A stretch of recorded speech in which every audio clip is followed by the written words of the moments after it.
In today's video, we're going to take a look at Ding Liren, the 17th World Champion's most incredible game against fellow Grandmaster and Chinese chess player Jinshi.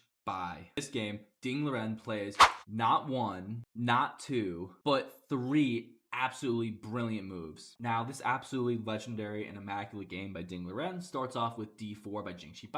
Ding Liren opts for the Indian game, knight f6. After c4, e6. We're going to see bishop b4, pinning the knight to the king.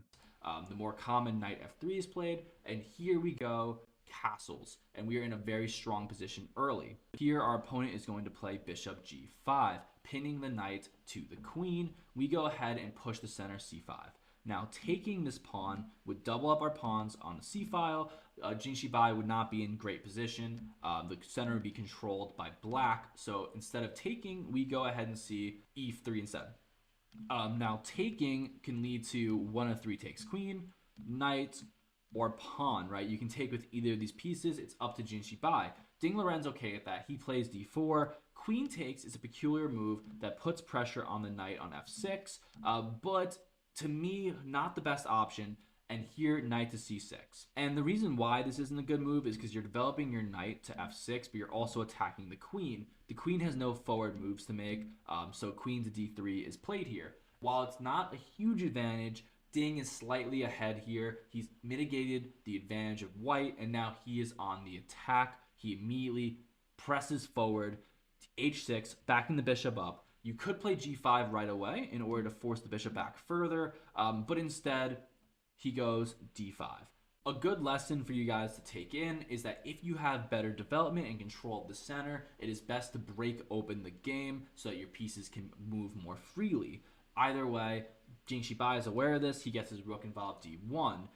If you were to take this pawn here on c4, as tempting as it may seem, a series of trades would incur, and the bishop would end up taking this knight at the very end of it. You now have an ISO h-pawn and doubled up f-pawns for your trouble, and Jinshi would have a slight structural advantage. Either way, that's not how this is played. g5. A common idea here is knight takes, pawn takes, bishop takes, and in this situation it seems very difficult to defend this knight here because it is of course pinned and it's very difficult to get another defender involved. However, Ding Liren kept his dark square bishop alive this entire time. While many Nimzo Indian games involve sacrificing the bishop, he has the option to play bishop e7, and actually here, black's completely winning. Yes, he's down some pawns and the king is a little naked, but this knight is not going anywhere. Even knight to e4 would be an interesting idea, but the point is black is in really good shape here, so sacrificing the knight, not the best idea.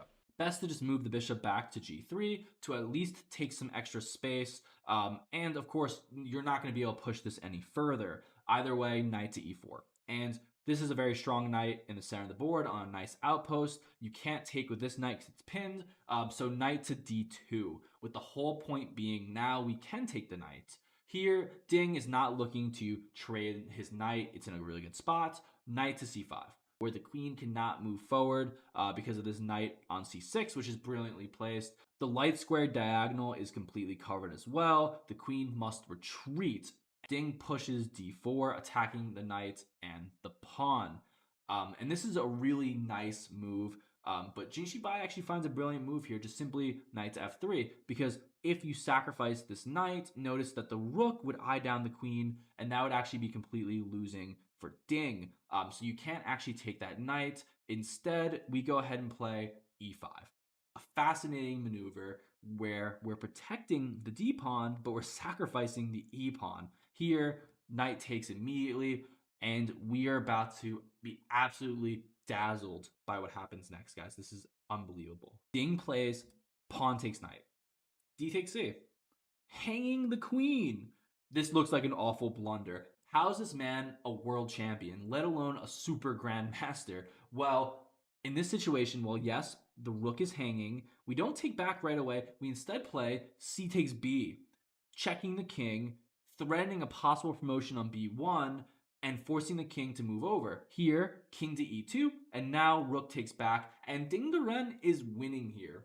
This pawn here is in danger of promoting, so the queen is going to take that pawn, because simply put, it's just too much of a liability. This bishop is actually completely trapped, and if the queen's not going to take that pawn, nothing will. But here, Ding, noticing that his knight is under attack and that this queen is vulnerable and under duress, plays knight to a4, forcing the queen to move again. And we just continue attacking. Knight check c3. And of course, in this situation, the queen can't take because the bishop's defending it. Ding Liren is utilizing his pieces to perfection and using these pieces to protect each other.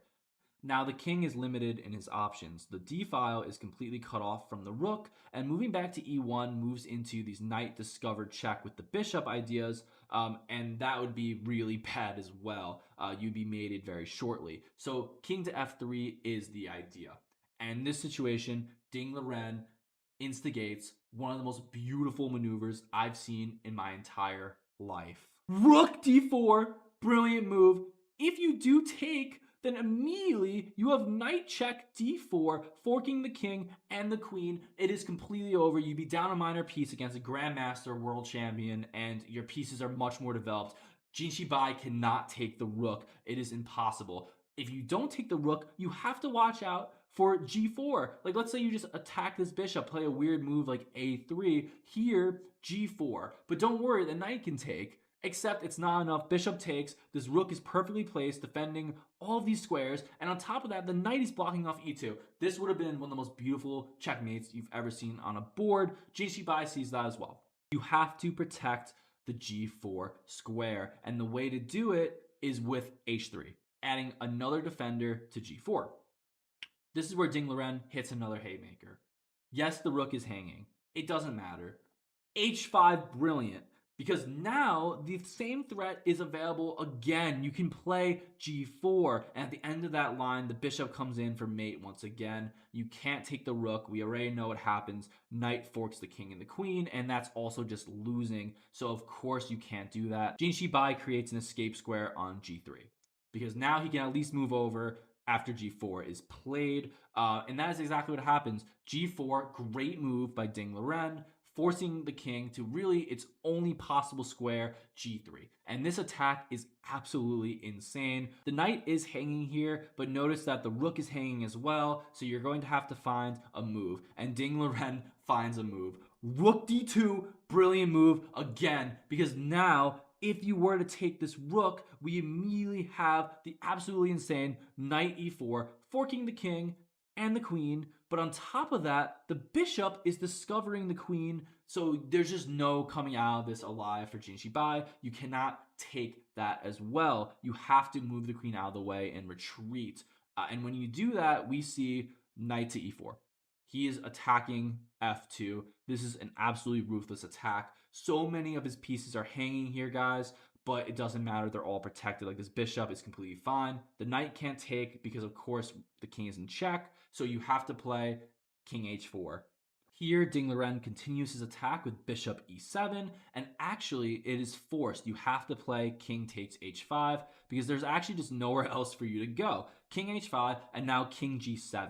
And this is a high-class move where you are suffocating the king. You're taking away a crucial square in h6, and later on, maybe bishop f5, and the killing blow, rook h8. This will be game over in 3 moves if you don't act proactively. So, of course, Jinshi Bai plays bishop f4, with the idea of getting bishop h6 in, checking the king, and blocking off the rook. Here, Ding Liren is unbothered. He plays bishop f5, because now, even after bishop check, the king moves over.